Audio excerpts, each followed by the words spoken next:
All right, so it is 7 o'clock and it looks like our numbers are starting to stabilize here. So we'll probably have a few more folks join us as the night goes on here, but I think we might as well go ahead and get started. So thank you so much for joining us. My name is Janine Higgins and I'm an engagement and education specialist with Environment and Protected Areas, and I will be your facilitator for tonight. So it brings me great pleasure to welcome you to our first webinar of our sport fishing regulation engagement, which is our provincial fisheries update. So I would like to begin by acknowledging respectfully, of course, that I am speaking to you tonight from the traditional homelands of Treaty 6 peoples. So we are joining together online this evening from across the province, and we will be covering topics from across the territories and homelands of many different Indigenous people whose histories and language and culture continue to influence our communities today. So I'd like to make this acknowledgement as an act of reconciliation and gratitude to those who have lived in and cared for these lands for generations. So as we go through our welcome this evening, I'm going to let you know what our process will be for the webinar tonight in terms of the tech support and how things will be working before we move into a presentation on our provincial fisheries update. We will have a live question and answer session that follows this before the meeting comes to a close at 8:30 p.m. tonight. So in terms of how our question and answer tool will work, I see a few people have already found it at the bottom of their screen, or if you're joining from a mobile device, you may have to search in your app for where it is located. But you can go ahead and open up that Q&A. It is available for use right now. And what we will be using the Q&A for is to help us to sort your questions. So there's a couple of things to be aware of once you've opened your Q&A. We are going to be using upvoting. And so depending on how you've joined, you may need to sort the questions based off of questions that have come in most recent or most upvoted. So if you see a question that's typed in there that you'd really like to hear an answer to tonight, you can go ahead and click that upvoting button. And that will be one of the ways that we can help to prioritize and sort through our questions for this evening. So in terms of what gets typed into the Q&A, of course, anything that's inappropriate will just be deleted. We'll be monitoring it throughout the night, but I'm sure that won't be a problem for us. So if there are questions that are coming in that we've already answered, we may just dismiss those, or we'll try to group questions together as well. So our goal tonight with the Q&A is to get back to you with as many responses as possible to as many diverse questions on our provincial fisheries topic as possible.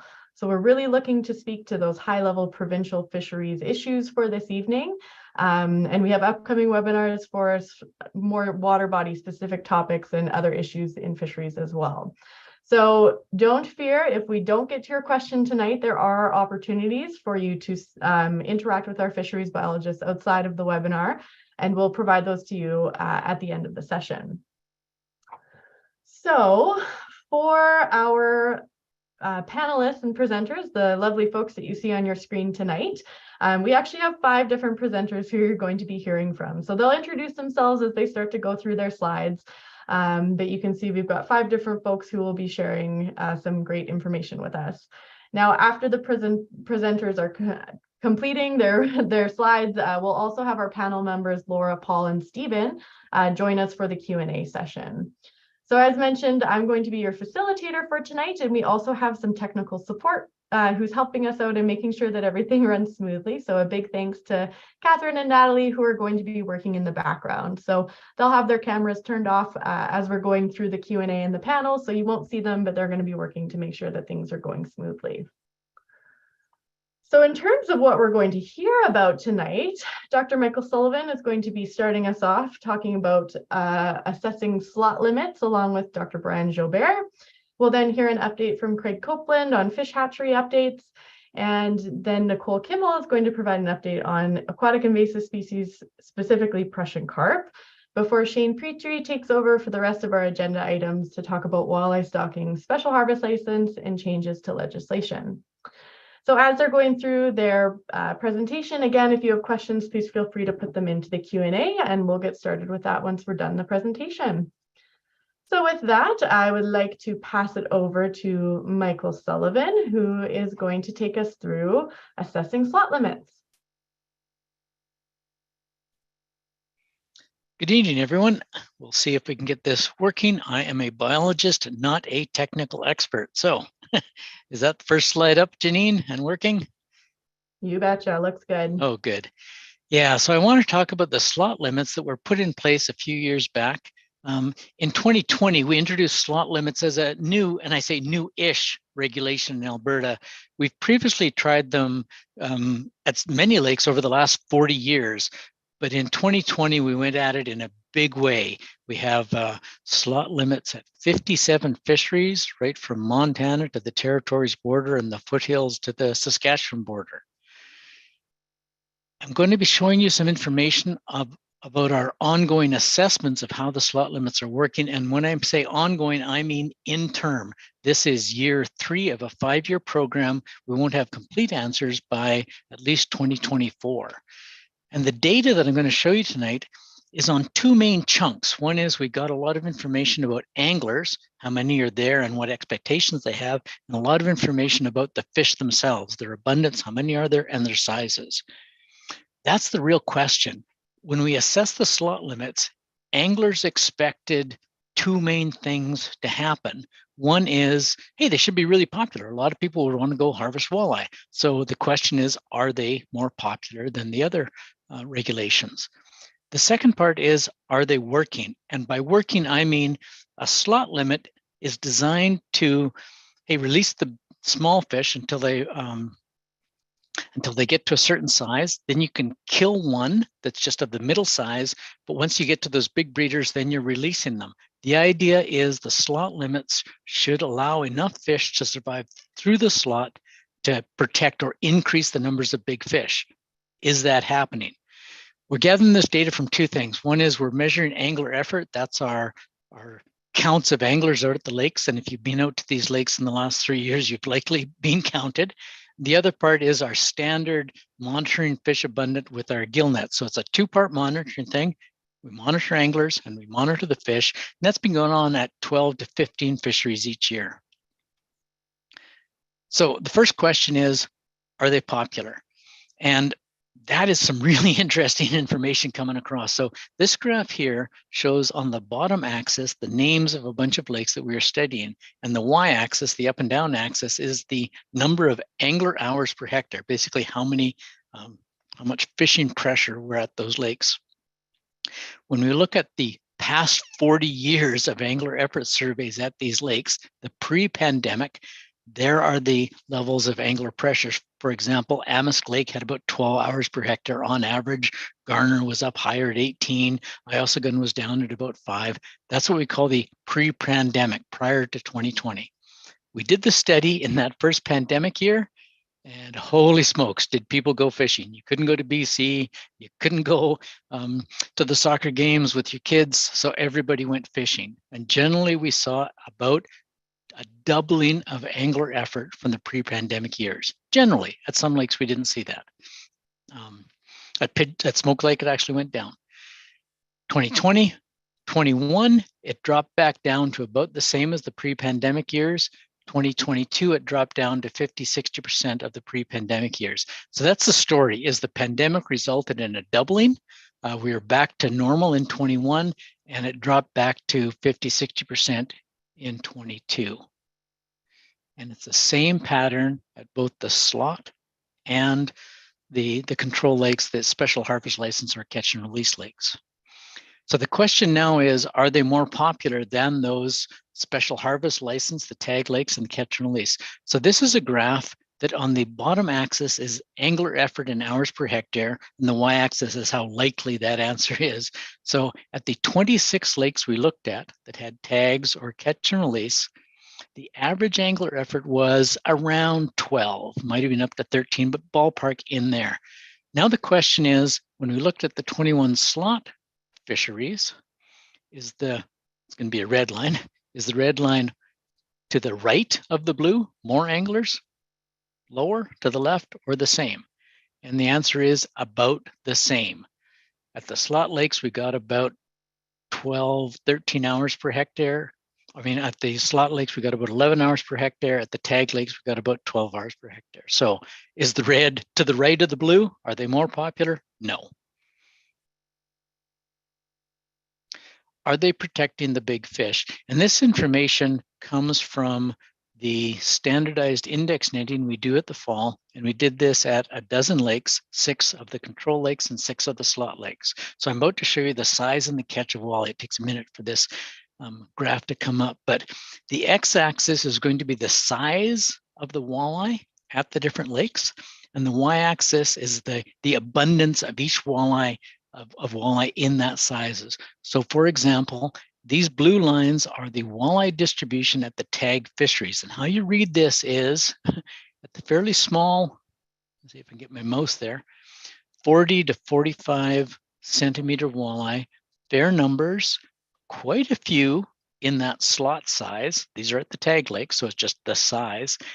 And then a fair number of big fish. And when I say big fish, I mean the 50 to 55 centimeter fish. Those might be the fish that might have come out of the slot in those few years. So the question is, at the slot fisheries, are we seeing more big fish out here? And here's the slot lakes, the data from the 6 slot lakes. So about the same numbers of small fish. As soon as the slot fish hit the slot and start being harvested, their numbers decline sharply, and few slot fish are making it out of the slot to become big fish. Few surviving to become big fish means few big fish. In that metric, at the tag lakes, we have about 15 walleye per net night that are big, compared to about 7 in the slot lakes. So are the slots producing more big fish? No, it's actually less than half at the slot lakes. So when we put those together and assess what anglers were expecting about the slots, are they more popular? Not so far. And are they protecting big fish? Not yet. But again, I have to stress these are interim results. This is just year 3 of a 5-year program. These answers could change quite easily. This assessment should conclude in 2024. But initially, it's looking like, anglers appear to enjoy good fishing. And it's not just all about harvest. Anglers like to go where the lakes have good fishing. And this leads into the next part of the seminar where Dr. Joubert will explain some of the expectations, desires, and satisfaction that anglers have shown. So, Dr. Joubert. Thank you very much. Good evening, everybody. You can forward it to the next slide if you'd like. So I'm just going to speak fairly briefly about some of the angler feedback we were doing to complement the work that Michael just highlighted. So this is a human dimensions aspect of fisheries. And if you think of perhaps the cliched example of, fisheries management is the 3-legged stool, right? There has to be these 3 supports and kind of understanding and getting good information about managing a fishery, which is the fish part and the people part. So Michael explained the population assessments and population structure data that they've got from finning, the angler effort being that key metric in understanding the pressure on those fish at these, especially these popular lakes or lakes that are popular with anglers.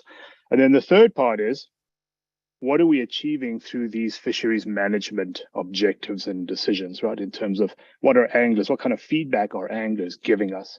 So it's this important triad, if you will, in fisheries management.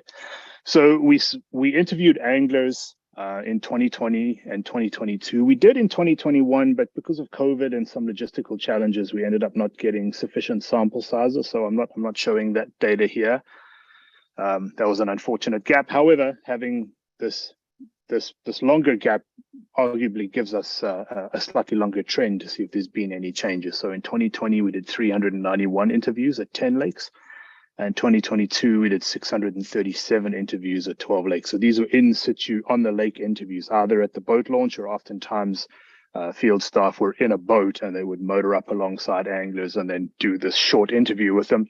And the questions were predominantly related to angler motivation. There was some catch type questions in there. What have you caught today? How many hours have you fished? Fairly typical creel survey type questions to get that data. And then questions around satisfaction, around how many fish people were catching, what size they were, what their target species were, at least in 2020. And of course, unsurprisingly, we know you guys like walleye a lot and perch. And And then also some questions around fisheries management in general. So you can proceed to the next slide.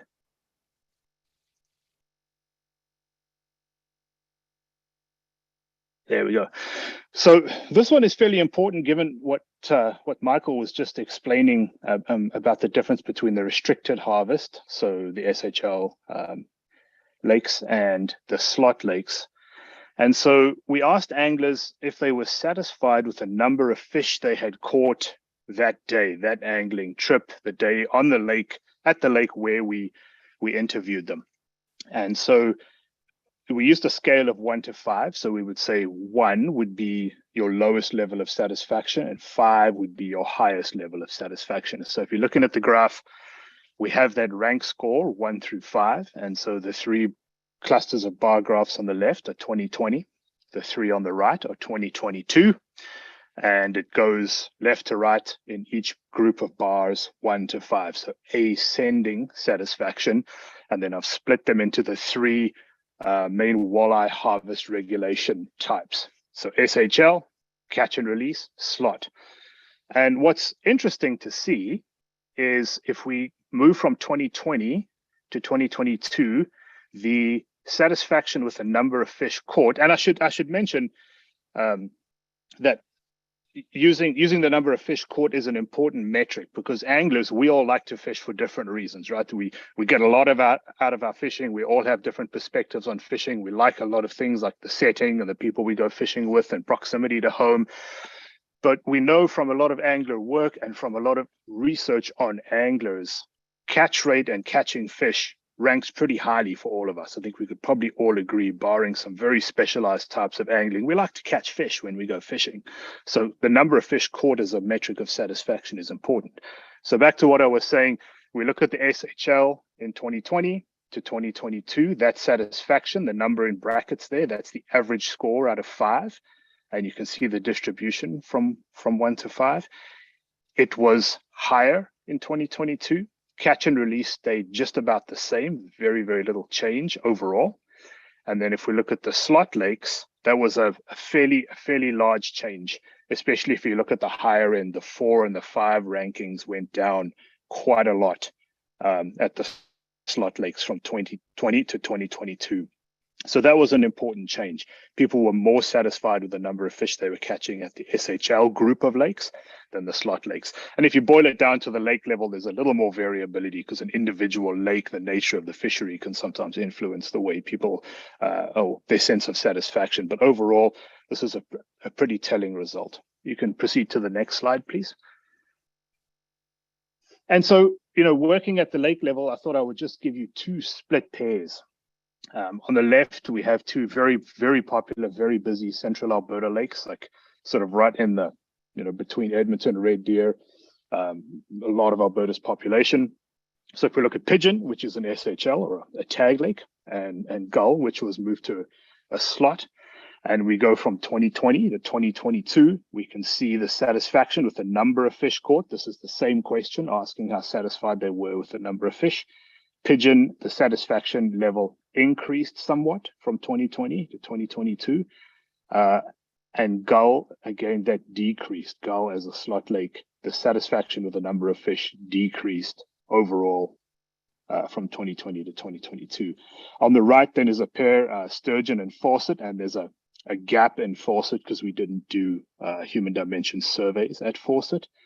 But again, just looking at Sturgeon, from 2020 to 2022 on the right, there was a slight decrease in satisfaction with the number of fish caught. And if we compare that to Fawcett, the overall average score of 3.7 is a fair bit higher. So again, people indicating a satisfaction with the number of fish they caught. Now, people have very varying views. I don't have data for that here because of time, but very varying views on things like demand for harvest and satisfaction with regulation.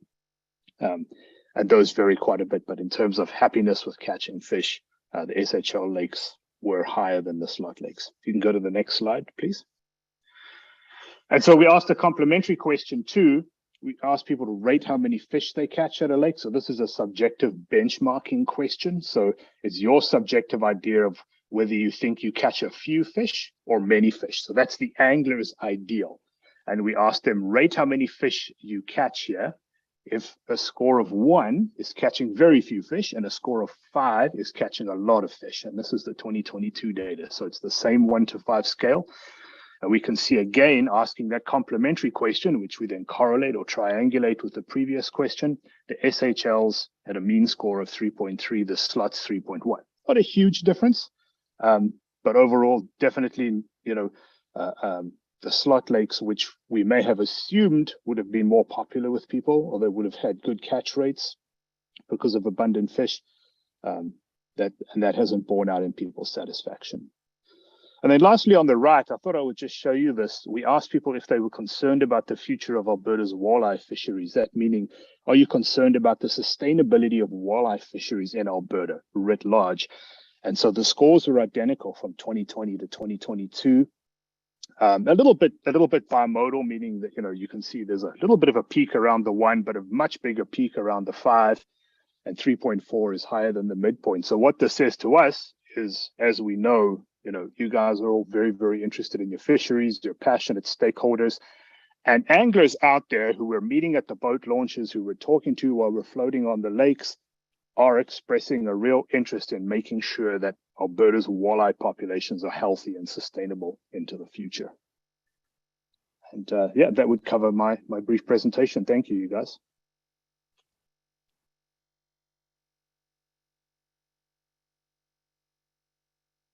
Right, Craig Copeland here talking about the fish hatchery updates. So welcome everybody. The province has been, for the last couple of years, working on modernizing our hatcheries. For those that don't know, the province owns or operates 4 fish hatcheries. One in Allison Creek down by Crow's Nest Pass, Sam Livingston Fish Hatchery in downtown Calgary, Coal Lake Fish Hatchery, and one out by Caroline, Alberta called Raven. So over the past couple of years, we've finished the modernization of Allison Creek and Sam Livingston hatcheries. Basically, what we did was these hatcheries are built in the 70s and 80s, and we've replaced the recirculation water systems with new technology. So we finished those up, and we're now moving on to Cold Lake right now. Cold Lake was a flow-through hatchery, or is a flow-through hatchery, and we're going to be introducing what's called a partial water reuse system.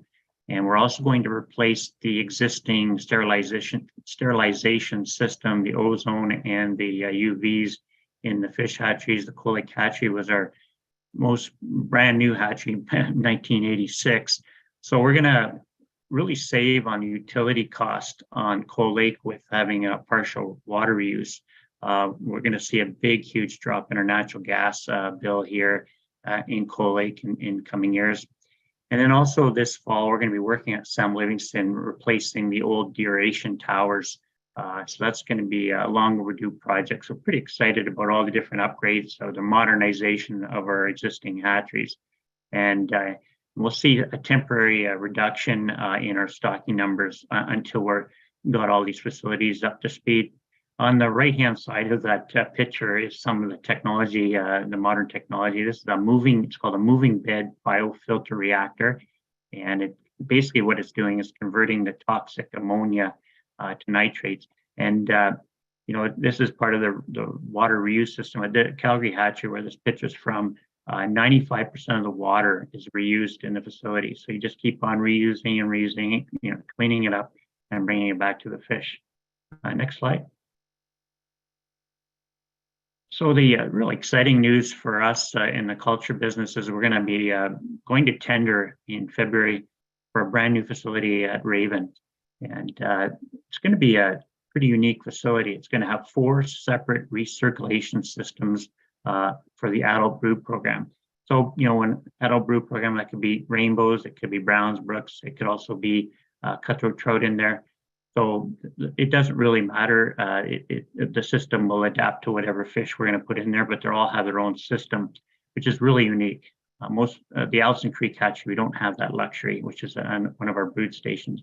And we're also going to have a component there, a very large amount of tanks for increasing our stocking ability in Alberta. We'll probably increase it by about 13%. We'll be raising about 13,000 to 15,000 kilos of fish now for stocking. So the hatchery will be, dual purpose. So pretty exciting. And then the bottom right picture there is a brand new facility that we're working on right now. It's getting built. That's sort of the stage we're at right now with it. It's a sprung building. It's 35 feet by 70, and it's a new quarantine facility at Allison Creek Hatchery. And it's going to have 5 standalone recirculation units, very small packages, and they'll have like 2 circulars per unit. And we're going to be working with the biologist to hold any species of risk fish that they want to raise for restoration stocking. So it's going to be a pretty exciting program, and we're really looking forward to getting that up and running here this fall. Next slide. For those that don't follow us, we stock over 240 water bodies in the province each year. Some years it's more than that, but that's kind of the average. And then we stock roughly about 2.1 million trout, or about 100,000 kilos of fish weight. The hatchery program has really changed over the years. Most of our fish are about 17 to 20 centimeters that we stock. In the old days, we used to stock a lot of small fish, like 5 million fish that would be about 9 centimeters, 8 centimeters. Now we've really moved over to the big fish program. And then for anybody that's curious, you can see our stocking webpage on the My Wild Alberta fish stocking site, where it lists all the lakes and the strain of fish that we stock and how many. So thank you for listening to me.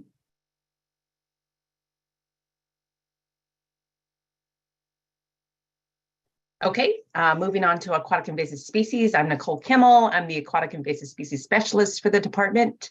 Next slide. So starting just at ground zero, aquatic invasive species are not native organisms that have been introduced into Alberta's water. And so these species have a high potential to cause significant harm to our environment, the economy, and potentially even the society impacts. Aquatic invasive species are very difficult to eradicate, so prevention is the priority. And unfortunately, my program is having to deal with more and more species. So we actually cover 52 prohibited species that we're trying to prevent. Some of them have already been introduced into Alberta, and we're trying to minimize about 12 of those species that are listed. But we also get pulled into things that aren't even prohibited, like goldfish. So the program is unfortunately ramping up in efforts because there is more and more threats to Alberta species. The bottom pictures there are goldfish. The middle picture is flowering rush. And then the last picture there, that is Chinese mystery snail. So these are all in Alberta and causing impacts. Next slide. So Prussian carp is the area of focus for tonight, because unfortunately we are getting more and more reports of Prussian carp. So it is a relative of goldfish. We've identified some key features here on this slide. It is most mistakenly identified for suckers, either white or long-nosed suckers often get mistaken for carp. But the suckers have the mouth below, so they're a subterminal mouth rather than the terminal of the Prussian carp, just showed here. They are well established in Old Man, South Saskatchewan, Bow River, Red Deer River, and just this last year, we have now added the North Saskatchewan watershed as well. And this jump into the North Saskatchewan was alarming to us because we are very confident that these were illegally and perhaps maliciously introduced into 2 separate water bodies is where we detected them. So we know that folks are moving these around, and I can't stress enough that fish are hard to manage on their own, let alone when they're present with other fish. So it's offering some real challenges to us. Next slide. Some of the management challenges, yes, these pictures are from Alberta. They are thriving and doing quite well.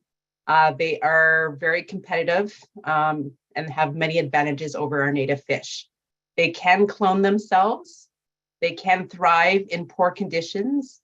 And there is no selective measure that can take out just Prussian carp and leave all our native fish unscathed. So we have been toying around with some netting efforts in the Blood Indian Reservoir, but this is a significant effort.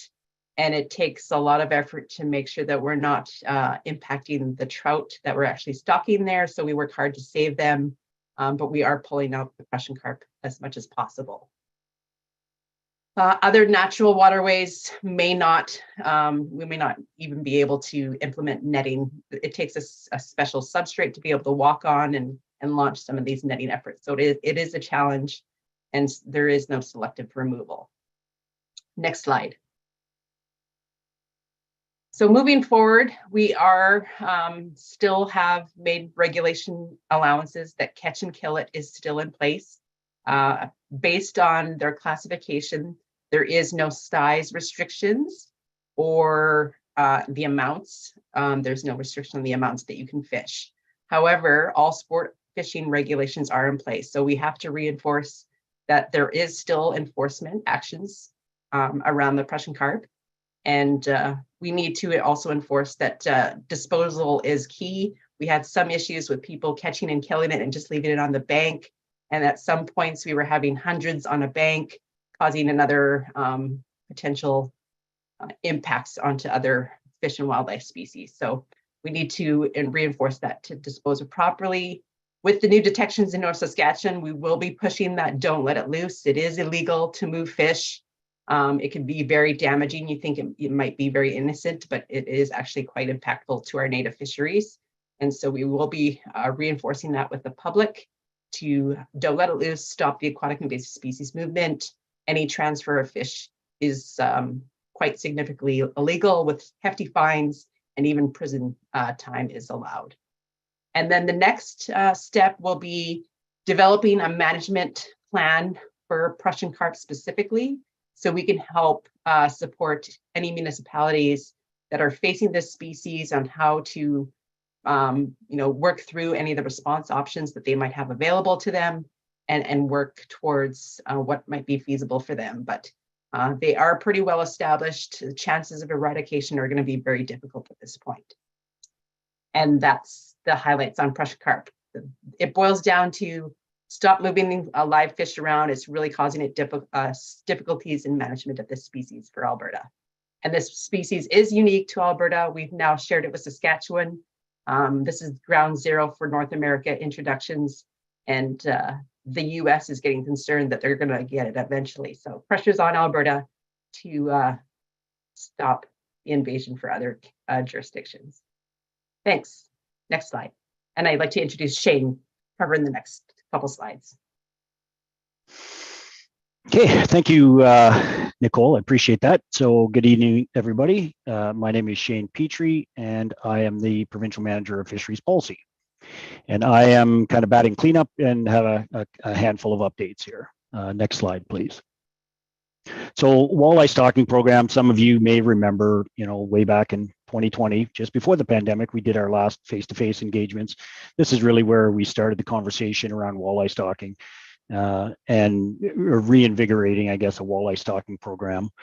And so we received a lot of positive feedback, of course. We weren't able with the pandemic to undertake spawn camps to start the program in 2020, but we did do it in 2021. And really with the objective to increase walleye angling opportunities and in particular harvest opportunities. Next slide. So generally how the program works is these are wild fish. So staff go out, it's quite labor intensive. There's a lot of work involved, a lot of staff involved. We go out and we collect walleye gametes, in this case from Lac St. Anne. We collect those eggs and milt, and we fertilize those on site. We bring those eggs to our Cold Lake Fish Hatchery, where we hatch them out, and then we stock fry in a number of different water bodies. Now you can see the water bodies that we stocked in 2022. A lot of those were duplicate from 2021. Those are multiple stockings, and really, the focus was in places where we had previously stocked walleye, and we were not so much concerned about the genetic makeup of walleye populations where we stocked. Next slide, please.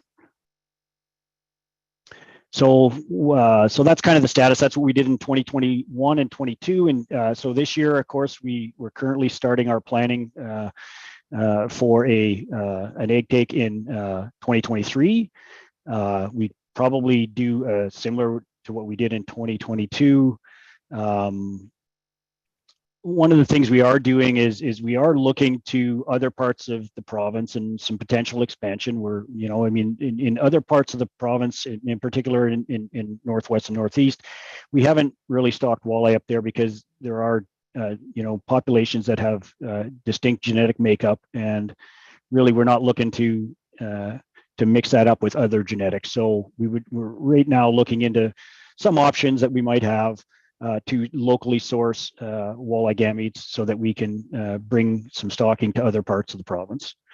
And of course, as we've mentioned a number of times in the last few years, as those fish grow and enter our sampling gear, we will then be able to evaluate some success of the program with sampling. So probably 4 or 5 years, 6 years, we'll should start to see those fish recruit into the population as in terms of size and sample gear, and even for harvest. Next slide, please.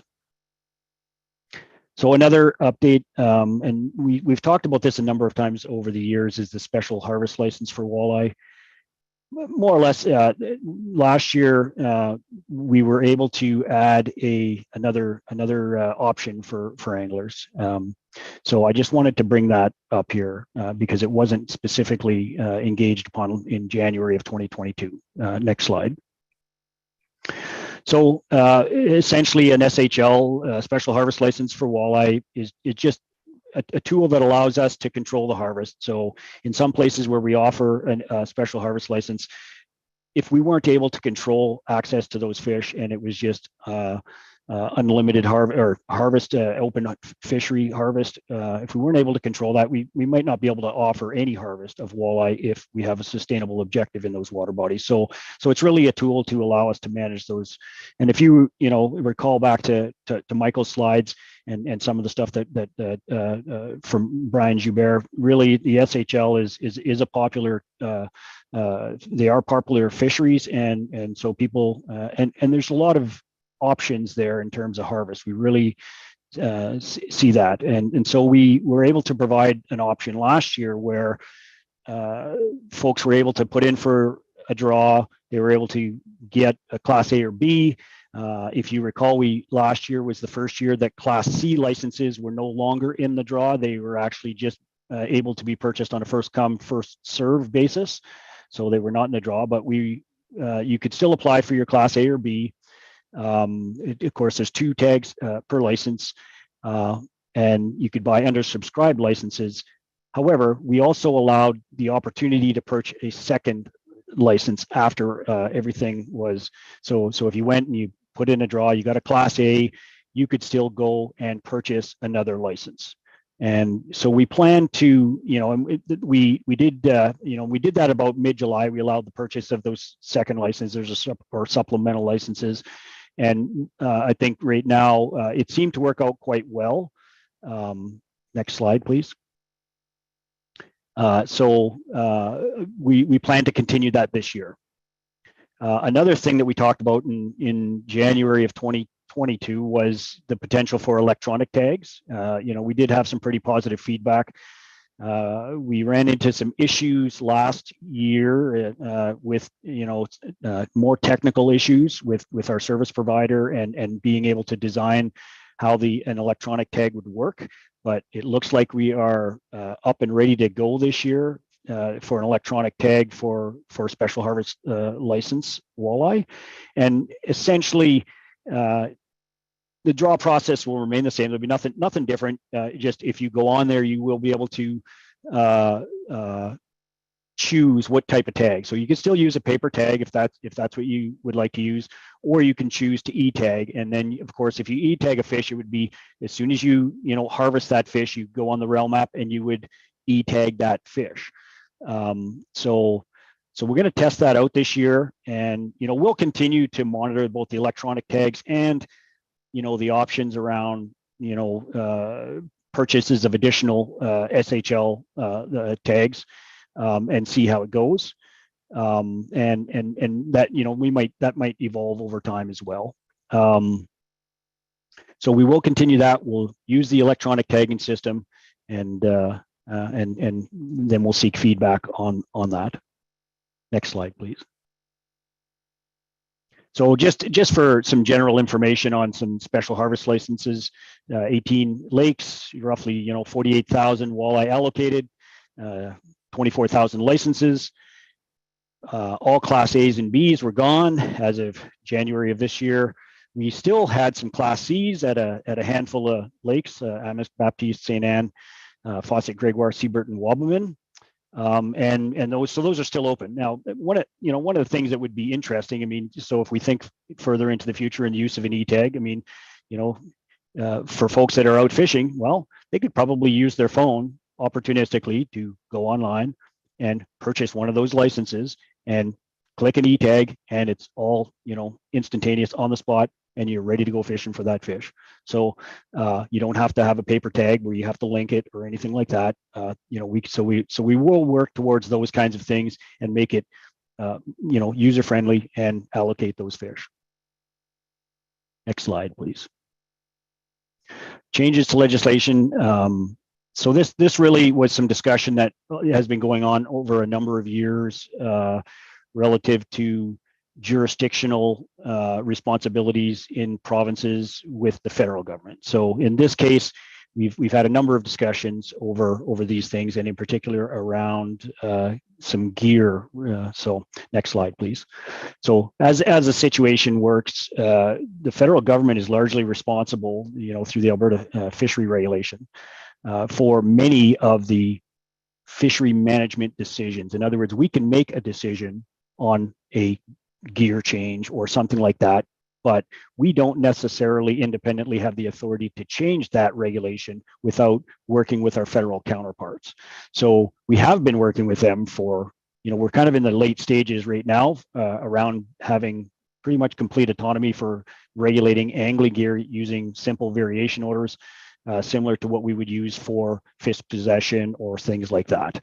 And so we'll be able to vary various whatever type of tackle we like, you know, in things like barbless hooks. Obviously that one is the big one that's been on, you know, we get a lot of feedback from you know, on our social media, on our My Wild Alberta information, on things that we put out around barbless hooks.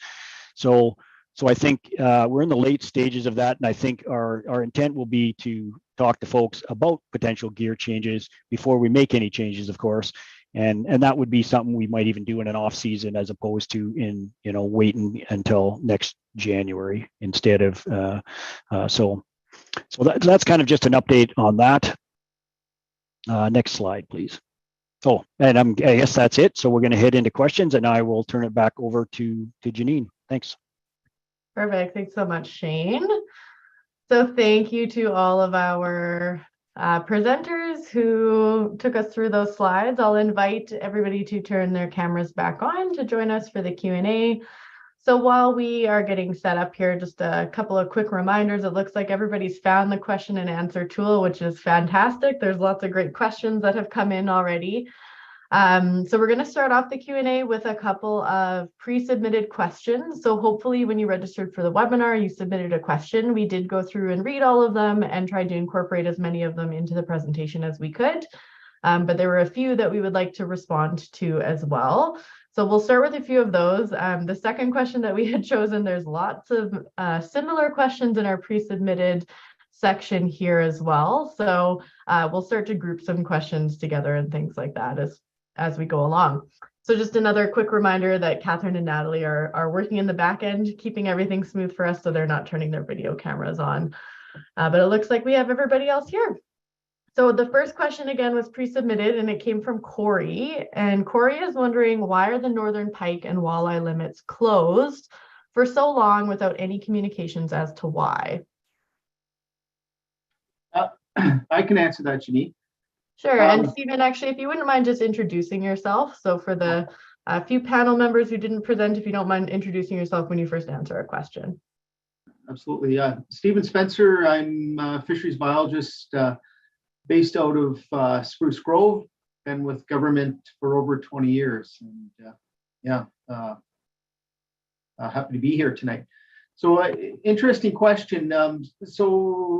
It gives me an opportunity to talk about the larger management cycle that we go through. So we assess populations. We have standardized techniques where we get really good information on the fish populations, and we score these on a scale which we call the FSI, or the Fish Sustainability Index. And so I'm really happy to say that our reports go up very quickly, and this year's reports are already online, and you can look at your local water body or water body of interest for where you want to assess the how the fish population is doing there. So from the FSI, we've got our fisheries management objectives, and so the default for the province is sustainable harvest, and unless we've gone and consulted specifically on a water body, so the default is harvest. Because I don't know which lakes this question's in reference to, I can't really speak to that. But the FSI, if it's at a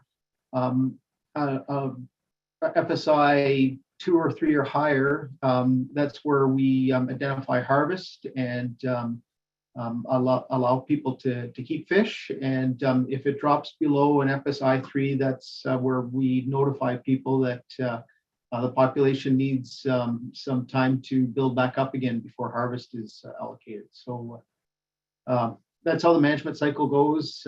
Once we've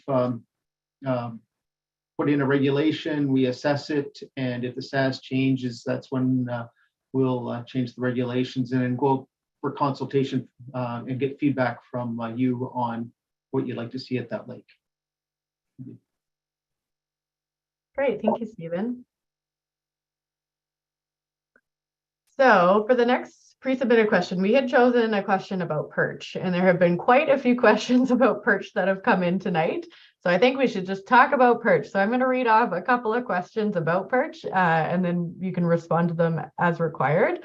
So the pre-submitted question about perch that came from Brad was, what future perch stocking is planned, especially for lakes that used to have good perch populations but are now non-existent? And we also had a question tonight from Ernie, who is saying that they're in a local fish and game association and are getting asked about getting a local pond stocked with perch. Is there any chance of a perch hatchery in Alberta? We also had another question from Phil tonight about, is it possible to stock perch to increase their numbers in lakes that have very low populations? And then a question from James, which talks about both burbot and perch. So we'll just focus on the perch part for right now. Why are the perch limits so high when most lakes cannot support harvest numbers? I can attempt to tackle most of those, and I encourage other people to jump in as necessary because that's a lot of questions. But okay, so these are all great questions. Often stocked perch fisheries and ponds don't work for the same reasons that a stocked trout pond may be failing. So that's often due to water quality issues like not enough oxygen or the water's too alkaline. So in reality, I think some of these stocked ponds might best to become sort of catchable ponds where we stock big catchable fish every few weeks during the season. That's not a biology solution, but instead that sort of becomes that socio-economic solution that we need to have discussion about. The other consideration is that when we stock perch, they don't always meet angler expectations in terms of a desired size in appropriate amount of time. So it might actually surprise a lot of folks to know that on average, a 5-year perch is about 1/2 pound, and they're about that big. Well, an 8 to 10-year-old perch is 1 pound. So it takes a really long time to make a nice sized perch. That being said, we have a history of some decent perch lake fisheries, but because they experience such high annual mortality, we often see those boom bust dynamics where we see a strong year class come in and they quickly get vacuumed out. If someone spills the beans on, say, an Alberta Outdoorsman forum, or you told a friend of a friend, they tend to disappear. So I guess ultimately it comes down to the issue is, this is not about stocking more little perch. It's how do we let the perch live long enough? So we all want perch. what kind of trade-offs will we accept? We do intend to develop some engagement materials in the near future on potential yellow perch opportunities and the trade-offs around them. And we are particularly interested in stakeholder views on desirable perch harvest opportunities. So figuring out what that looks like for you. Do you want to catch a lot of perch? Do you just want to catch big perch? So yeah, look for that in the near future. I think I got all of that in there. Yeah, this is Mike Sullivan. What Laura just said is the absolute science of the perch, and the local wisdom of perch is, locally, I can think of many of these small trout ponds that have been unintentionally, accidentally or illegally stocked over the years. Just what I've gone to are things like Star, Cardiff, Mornville Spring, Leduc, Beaumont, Vegreville, Port Saskatchewan. All those trout ponds were stocked with perch, and a grand total of none created a good perch fishery of large perch and lots of them. We've done it dozens of times. It hasn't worked. And that's because exactly what Laura says. It takes 5-10 years to grow that size. And the reason we don't have 5 or 10 years in these ponds is not enough oxygen and too much salt. So we've tried it a bunch. It's not working. The issue is not stocking more little perch. It's like Laura says, how do we let them live long enough without us all descending on them when they get to a nice size and vacuuming them out? That's the tricky trade-off. We love perch so much, we take them out of the lakes. Maybe just to add to that, there is some work going on just for interest's sake. There's some fish and game clubs and volunteer folks in the Northeast that are trying to identify lakes that would be suitable for stocking of perch. And but as Laura said, very few perch can make a fishery pretty quickly. They're quite good at making more perch. So that there is some of that work going on in the province right now. Great, thanks. So I think we'll just come back to the other portion of James' question from tonight of why are the burbot and perch limits so high when most lakes cannot support the harvest numbers? Oh, sure. Okay, I'd like to speak to that. We actually did some work on burbot about a decade ago. Concerned angler at Lac La Nun was seeing a lot of burbot on the ice, a lot of burbot being captured, and his catch rates are going down. And so we did a study on burbot, and there's no surprise they're like other Alberta fish. They grow slowly. They have to be 10, 12 years old to spawn. And so on the lakes where we knew that we had a lot of harvest and maybe a little over harvest, we brought in regulations so that, like, for example, Lac La Nun, Lac Sainte Anne, Pigeon Lake, we reduced the bag limit, and we put a spawning closure in because they were just so incredibly vulnerable over those spawning shoals. So there has been some work done there, and if you feel that there's something that's occurred at your local lake, reach out to your local biologist. Yeah, I'll just jump in there too. And I think overall, I mean, with the monitoring that we do for pike and walleye and trout and everything else, could we, I'm sure we could sort out better ways to look at and evaluate burbot and perch, but everything has a limit, and so I think it's a good suggestion by Stephen to interact with your local biologist, and there's probably some information to be discussed there for sure. Great, thank you, everybody. So we just have one more pre-submitted question before we jump back into the live questions that are being submitted. So the last one from the pre-submitted grouping is from Adam, and Adam is wondering if there has been conversations about limiting or shutting down out of province guides on Alberta waters. I can answer this one, Janine. So we have obviously been talking about an angling guide license in Alberta for some time. We brought it up in the last engagements in January of 2022. We continue to talk about it. The conversations aren't about shutting down out of province guides. We have interprovincial agreements with other provinces that they similarly have with us, where we don't limit access for that. But they would still, if we implemented a license, they would require that license, just as an Alberta guide or a Montana guide was to go to BC, they would require a license within BC's licensing system, or wherever they go. So right now we are, last year, you may recall, we were talking about an angling guide license. We figured it was a good idea to go out and actually do a little bit more engagement on the angling guide license. So we did talk to a consultant, and we did get some work done throughout last summer, and we have a report with recommendations that we are currently kind of working on. There are no decisions on an angling guide license in terms of an implementation timeline or that, with kind of the changes that we have going on in the government and in the department. We're still briefing things up and talking about the best path forward. And as soon as we have some more information on that, and there's some decisions made, we'll definitely be bringing that back out to folks. Great, thank you, Shane.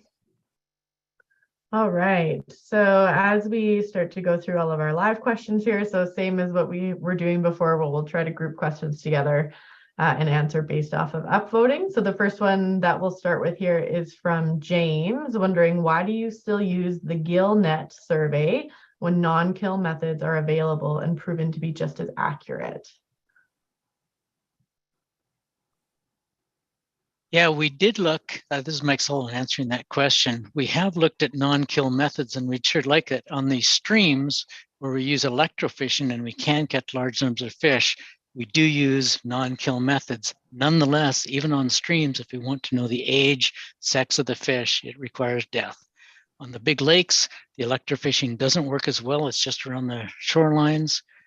Sonar can help us, and we've tried that, but it doesn't give us indication of what the species is. It gives us no indication of the size of the fish down to the level we really need to know, and it doesn't give us anything about the age of the fish. So unfortunately, for the critical information, you need dead fish.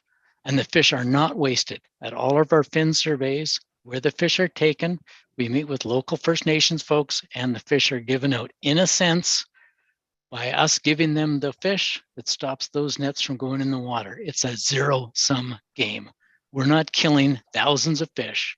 We are killing fish that are going to places they normally would have gone. So right now, unfortunately, the lethal method is the best for getting the critical information we need. C'est la vie. I might just add, Michael, we submit fish to Alberta Health, and they're tested for mercury levels, and that's online too. So you can go check that out and find out what the levels are at your local lake. So that's part of the use of the fish from our surveys. Great, thank you.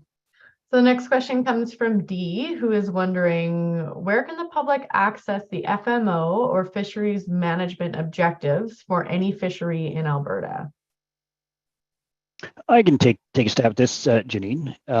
So I think for fishery management objectives, largely the way our system works, we have species management frameworks for some species. Those were brought out and consulted on, and in those frameworks, we have the management objectives that are available based upon our fish sustainability assessment.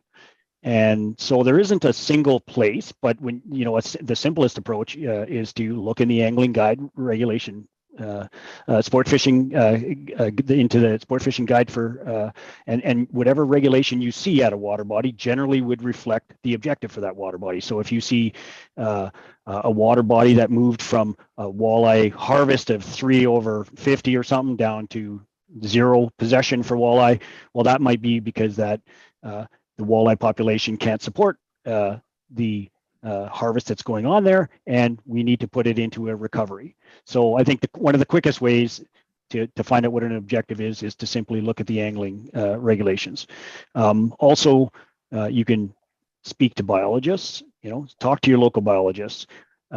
We don't have a single website where every water body in Alberta has a text written fishery management objective, because fishery management objectives include a lot more than just a recreational fishery management objective. There are, we base those on priority use, right? So we have conservation as our first priority. We have indigenous use after that, and then of course we move into recreational and commercial uses. And so the FMOs can be big and complex, and so they aren't all written out across the province in a single place where you can obtain them, but the sport fishing guides, so the angling regulations are a great place to start, and then talking to biologists as well, and in your area about whatever lakes you're interested in to get more information on how those are managed and why. Thanks, Shane, and we'll be sure Just to share where people can get contact information for the local biologists in the chat a little bit later on here. Yeah, and I'll just add, the other thing is we, especially in the last number of years, we've done a great deal of engagement, and that engagement, has been about management objectives per water body. So when we sample them, we're bringing options back to stakeholders to help us determine what management objective, is the best one for that water body, or the one that people would like to see. In some cases we have more flexibility, in some places we have less if we're looking for sustainability, but that's been going on quite significantly, probably more so than in the past. Great, thank you. So our next question comes from Randy, and Randy says the ACA has been doing some studies and consultation with environment and protected areas on the ability to perhaps stock channel catfish. Has this shown some positives in consideration? I will also tackle this one.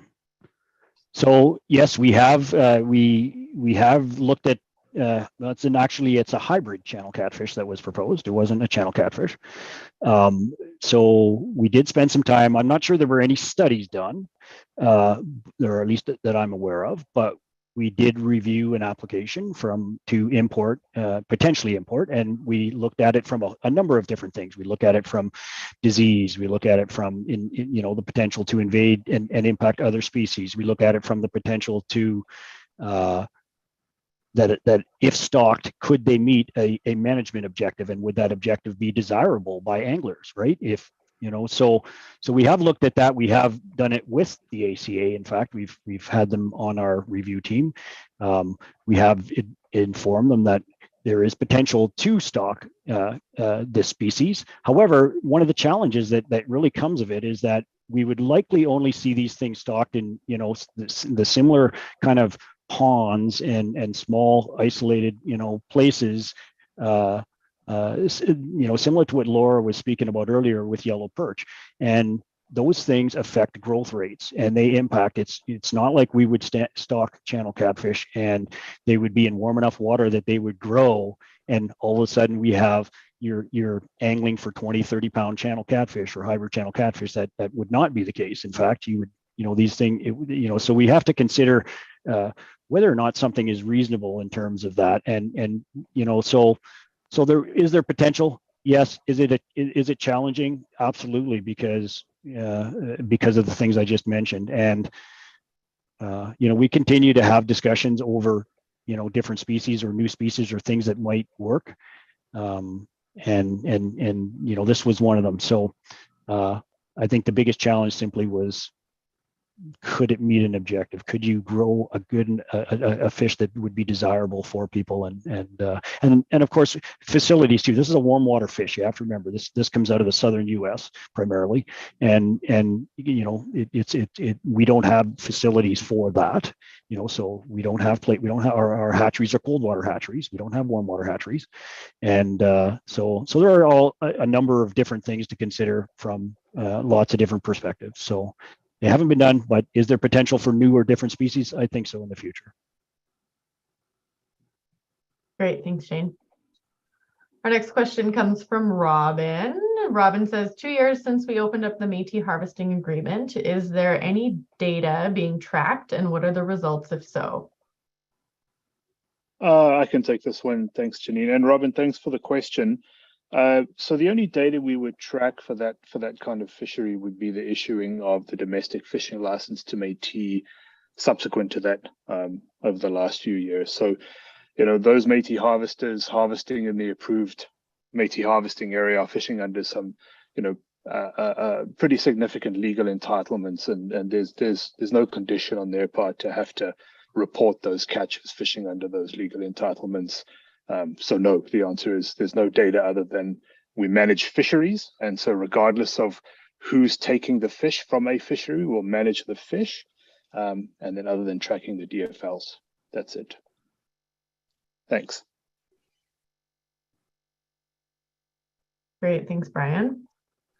So our next question comes from Ken, and I think Shane, you spoke to this a little bit in the presentation, but I'll just read it out here. So Ken says, in the past, I have sent correspondence to Alberta Environment and Parks, our previous ministry, pushing for barbless hook regulations for Alberta. My specific concern is for trout. I'm aware from discussions in the previous webinars that we being AEP or now EPA are working on the federal fisheries to hopefully have the regulation that addresses barbless hook restriction on trout in critical water bodies. I hope that we will see this regulation in the 2023 fishing regulations. Thanks, Janine. Yes, so as I mentioned, we're in the final stages of working with the federal government to change the Alberta fishery regulation to give us the ability to manage all kinds of gear for them, and specifically barbless hooks. There is not going to be a change in the 2023 angling regulations, but as I mentioned, when we do come up with some potential options and we do have the ability to make those changes, we will engage before we make them. And we're right now, I think we're looking at some off-season potential engagement, maybe fall or something like that. We haven't, there's nothing written in stone, but rest assured we will have something before we make any changes, including to barbless. Because some of the things you have to remember is there's not, any real evidence. You have to look at the objectives, why we would do it. And, there's lots of good reasons, but there aren't a lot of scientific population improvement reasons that we would look to around a barbless regulation. So it's not that we're not interested in doing it, but I think we need to do some further engagement, which we will do before we propose any changes to the regulation. Great, thanks, Shane. Our next question comes from Stephen, and Stephen is wondering, is there any consideration to rearing grayling? Yeah, I can answer that question. I'm Paul Christensen. I'm the senior fisheries biologist in the Cochrane office in the South region. I think a lot of people might fondly remember some of the really high catch rate lakes in some of the southern Alberta lakes. Those things were put there many decades ago, and people enjoyed really, really good kind of unique local fishing opportunities. We learned since that time that the plan had previously been to go to some of these lakes and then collect gametes from those lakes, raise them in the hatchery, then backstock them quickly. We since found by doing an assessment, which was actually based on an angler report, that one of our broodstock lakes had made for a few very happy brown trout that grew to enormous sizes on account of consuming the grayling. But we did engage with anglers kind of following that assessment, and we asked them, what would you like to see in the future? Would you like to see more of these grayling lakes, or would you like us to try a different species? And people had their votes heard, and what they told us is that they wanted to see some of these grayling lakes return to provide these unique fishing opportunities. So you heard a little bit of the update of that, or at least a preview to what we're thinking here. When we talked about raising a broodstock grayling that would be suitable to stock into some of these lakes, we had internal discussions, and Craig Copeland's team kind of advised us that due to competing space in the hatchery and some interspecies challenges, that would best be done once we complete upgrades to the Raven brood trout station. So Craig provided us that exciting update that says that we're kind of on track to tender that facility. have it be built and operating in the next few years. So that's what our current thinking is in it. It's a great question. Be patient with us for a little bit longer, and hopefully in the coming years we'll see grayling provide some of these unique stocked fishing opportunities. Yeah, just to jump on Paul's answer, there is part of that Raven when I said there's 4 brood rooms. One of the brood rooms, half of it is going to be dedicated for grayling, which are a bit unique in how to culture them. So we are going to tender with all the equipment for the grayling program. So, you know, that's something that we want to work with the biologists in the future, and it'll be really exciting.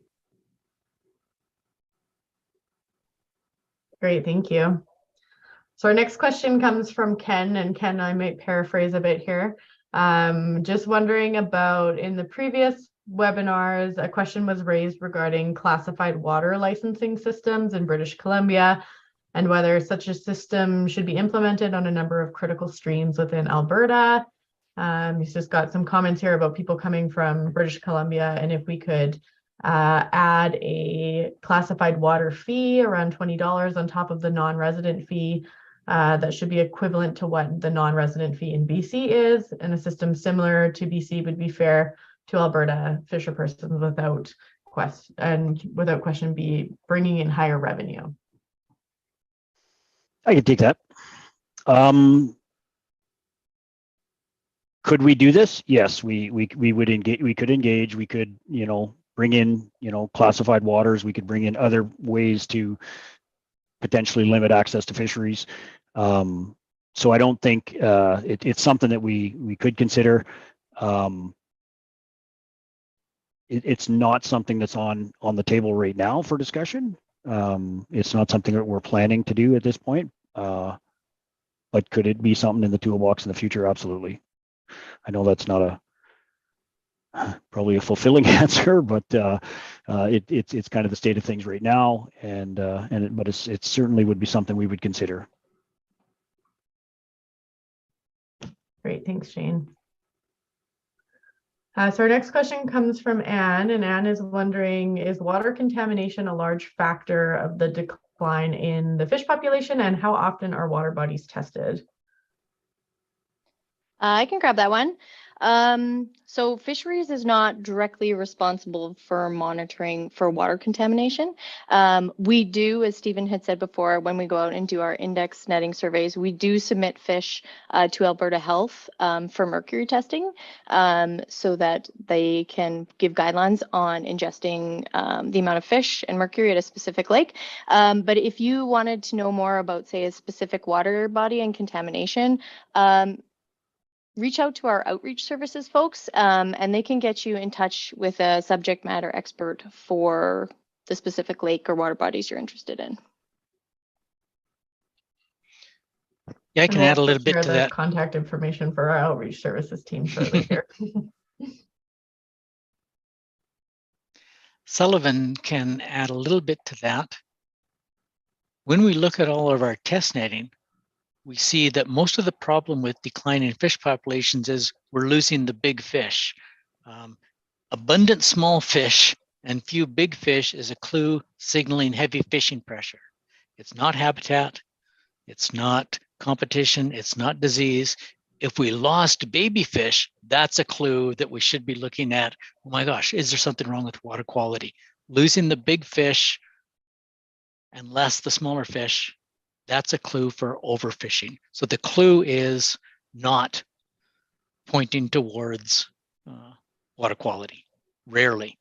That said, the biggest water quality issue we have is in those stocked trout ponds, where it is an issue with oxygen, low oxygen, especially on the bottom, and high alkalinity. Those ponds don't have outlets. Ions check in, they can't check out. They get saltier over time. No fish can survive in those conditions.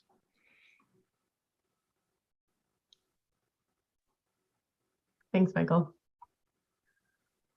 So the next question here comes from Phil, who is wondering, with the success of the tiger trout stocking program, has there been thought of adding other species such as flake? I can probably take this one. So tiger trout, yeah. I'm not sure we've measured much around tiger trout in terms of after we've implemented them, although we certainly do know that in some places we see some very nice tiger trout being taken and angled. So they're, anecdotally, I would say, sure, there's definitely some success. Would this lead us to consider other species? Absolutely. Are we considering splake? No.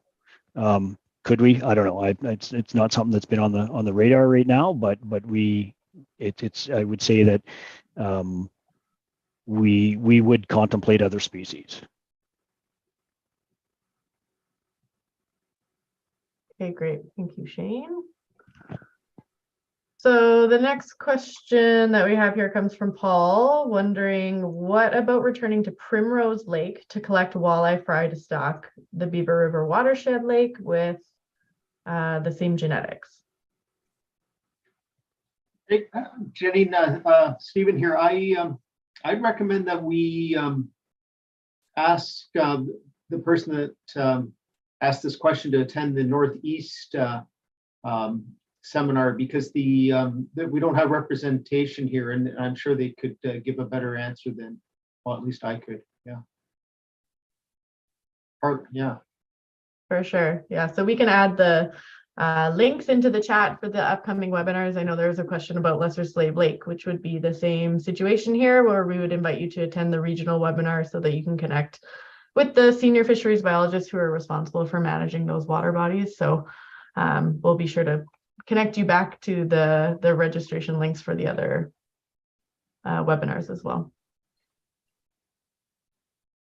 So we'll move on to Ian's question here, which is, how do you determine which lakes get stocked? So I can take a shot at this one too. I'm not sure what the context is for this, if we're talking about walleye stocking or trout stocking or what it is.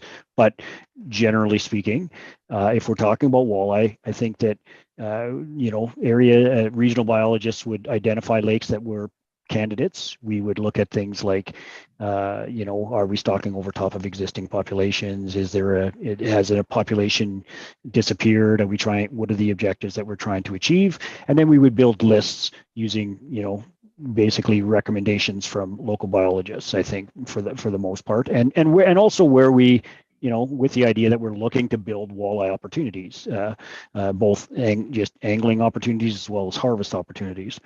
So I think there isn't a specific set in stone rule set that we use, but we do consider all of those things, as well as the genetics and other issues. So, and then for trout, of course, there's a little bit more leeway there. They're generally stocked in isolated water bodies that are disconnected, and oftentimes when we look at how we select those lakes, they're just opportunistic, or we might work with municipalities or MDs or cities to help them build ponds that they would like to see fish put into, or somebody might approach us, the Alberta Conservation Association might approach us with ideas that they would like in terms of stocking, and we would look at those, and if they make sense and fish can live there and provide opportunity, certainly we would view that as favorable and consider stocking them. Great, thanks, Shane. Our next question comes from Matt. Are you considering a ban on lead tackle in Alberta? Yeah, I can answer that one. I'm not sure what the reason for the question is, whether it was, from a contamination standpoint, but one thing that we would consider looking at, Shane alluded to the fact that now we're going to be better enabled to make potential gear change regulations depending on, what fish population status looks like, what the fishery management objectives look like, and what the public would like to see in terms of acceptable options. One of those could look like like getting rid of weight that allows people to fish more effectively. One of the rivers that I manage, the Bow River, we know that it's a very heavily used fishery. We've provided some previous webinars that have kind of showed fish population status is maybe not as high as we'd like it to be. Number of anglers is increasing, and we have a very high recycle rate of fish. So how many times a fish is caught in a single season? So in terms of fishery management solutions to that, there's really only a few things we can do. We can try to influence the supply side of the equation, which would have appreciable challenges in a self-sustaining fishery like the Bow River. There's reasons why we wouldn't necessarily want to just tomorrow, for instance, go just stock fish from the salmon. So the fish hatchery. The other side would be to look at ways to reduce catchability and reducing the use of lead. Any seasoned angler on the Bow River knows if you want to get down to the fish, you're going to need to perform some chuck and duck fishing using a couple of big chunks of lead to get your nymphs on the bottom. So that would really be one of the reasons that we would look at for perhaps restricting the use of lead is to change catchability. Hopefully that answers your question. Great, thank you, Paul. Our next question comes from Adam, and Adam is wondering, is there a possibility more species besides trout may be able to become available in triploid variations for the private sector, perch or pike or whitefish? I can take this one. So I'm assuming this is an aquaculture. You're looking for these fish to be available as aquaculture fish. I guess it certainly could be considered. Some of these could be considered. There's I'm sure there's pros and cons to doing that. And but I would say right now we have enough. There are challenges right now in the hatchery system, and Craig can speak to this around suppliers and limits, barriers around just obtaining what we need in trout right now as well. And so I don't know how much we would expand to things like pike or perch or whitefish, but it would depend on the purpose, I think, as well. I mean, we could make a fish an aquaculture fish if the idea was that we were looking to make that fish as a food fish or something like that, and we could find a way to grow those fish and they could get to table, they could get to market size, whatever, 2 or 3 pounds or whatever that is. Certainly we could think about that, but right now that's not something we've been looking at. Okay, thanks, Shane. The next question comes from Evan, and Evan is wondering, will EPA consider expanding slot limits to trout lakes in southern Alberta, and if so, where? That's a good question. Paul Christensen here again. I look at a lot of trout fisheries in the south. I think it's important to remember, based on the work that a lot of my colleagues are doing in the north. Mike talked earlier in the presentation that we're kind of midpoint in a broader provincial experiment to really understand how slot lakes or slot limits work on certain lakes. Stephen and others have provided other information that slot limits can work in certain circumstances. In Saskatchewan, where there's really low angling effort and really high growth rate, they could be really useful tools. In Alberta, where we have really high effort and lower growth rates, it may not be the best management strategy depending on your objective. I think we can be open to a range of possibilities on that, but we got to really ask ourselves what fishery management objective we're trying to achieve on these lakes. I think there are other tools, and I did happen to notice in one of the other questions that someone pointed out, when are we going to have other trophy lakes? There's still other regulatory options that we still have yet to pursue to meet the range of goals of Albertans. We still get asked quite often if we can have a catch and release only lake with a trout trophy objective, and we're not even quite there yet. So I think before we jump to just trying a slot limit on a trout lake, we really need to look at some of the good work that we're doing elsewhere in the province, and also understand that trout biology is a little different than walleye biology. A lot of these trout lakes are very high productivity lakes that can grow fish quite fast. it may not be the greatest idea to have that, because we're really just trying to grow trout quickly, and we're not going to see the longevity of a trout that's up to 20 years in a prairie lake. So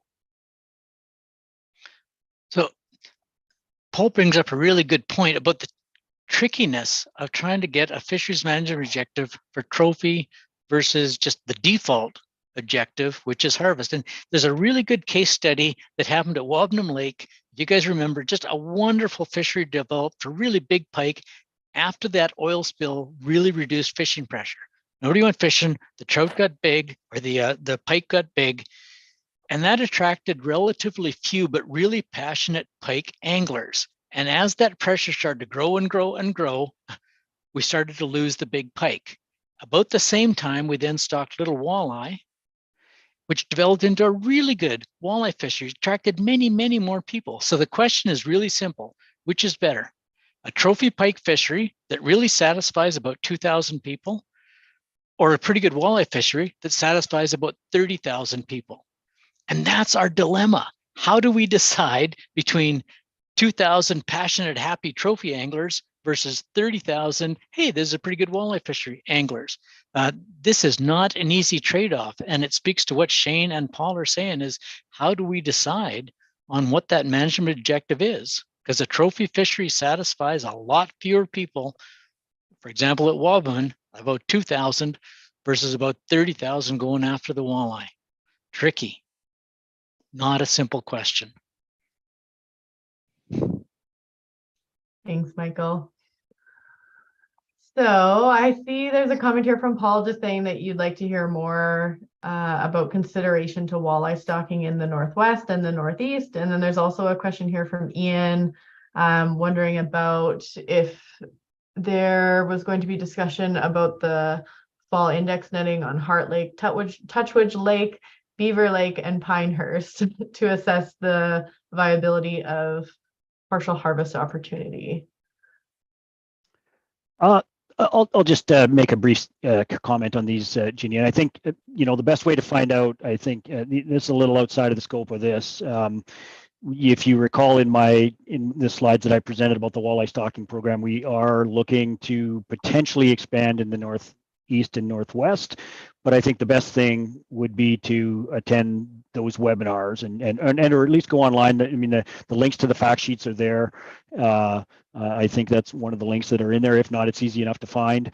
And then attend those webinars. And I think similarly for the index netting at those lakes in the north, Touchwood, Beaver, Pinehurst. Again, I would invite you to attend the Northeast webinar, look at the fact sheets, and they'll be much better to answer by those local biologists and managers. Great, thank you. And I think too, yeah, for some of the water body specific questions that we have in here too around Twin Valley and Crawling Valley Reservoir, I think those would be really good questions to bring to our regional webinars too, or we'll also provide you with another place where you can submit those questions. So we'll just do one more question here generally about fisheries management, which comes from Randy. And that is, does EPA consider the walleye tag as a slot? That's a fun one. I'd like to answer it. Stephen Spencer here. That's very insightful. So the idea with the slot is, especially the kill slot that we have here in Alberta, is that the fish are vulnerable to a period, and then they're protected to have to reproduce. And so, say if I have 100 fish, I need 50 to become adults, mature, roughly around 50 centimeters. And to have young walleye. So with the SHL, the nice thing is we can say, yeah, I need 50 of those fish to survive to become adults. Issue the tags, and it's a very precise operation, and we can actually manage up close to the line. So it kind of functionally works as a slot, perhaps. Whereas a slot, the danger is you put a slot on. And if you get more than 2 or 3 angler hours per hectare, then the fish might not survive, get through. The big risk is the population collapses, and then we're in a a prolonged period of recovery. So that's one of the reasons why I like the SHL tool. And the other thing is, you know, if an FMO comes out, we want to have a quality fishery. So we don't want just, you know, 45 to 50 centimeter fish. We want to see some 50 to 60s. Then we can reduce that, you know, 43 to 50 allocation, grow some bigger fish, and perhaps satisfy the folks that would like a higher quality fisheries. So yeah, an SHL can function as a slot, but it comes with protection. The downside, of course, is there's a cost to it. You have to apply for your tags, and we have to stay on top of the monitoring to make sure that we've got, you know, young fish being born and the fish are surviving, and there's, say, not a poaching problem or whatever. But it certainly reduces risk to the fish populations, is what we've seen since the program's been in force. So yeah, interesting. Yeah, and just to add to that, Stephen, the focus has been on walleye. And the reason for that is walleye are really easy to catch. We've done studies recently in Alberta where at Jackfish Lake west of town, 3 guys fishing in the summer, marking fish and recapturing them, found that they were catching 20% of the fish in the lake. Walleye have really high catchability. That's why we need these cool things like the slot limit on walleye. For other species like lake whitefish, really low catchability, 10 fish a day, no problem. For fish that are really hard to catch, Prussian carp, hell, no bag limit at all.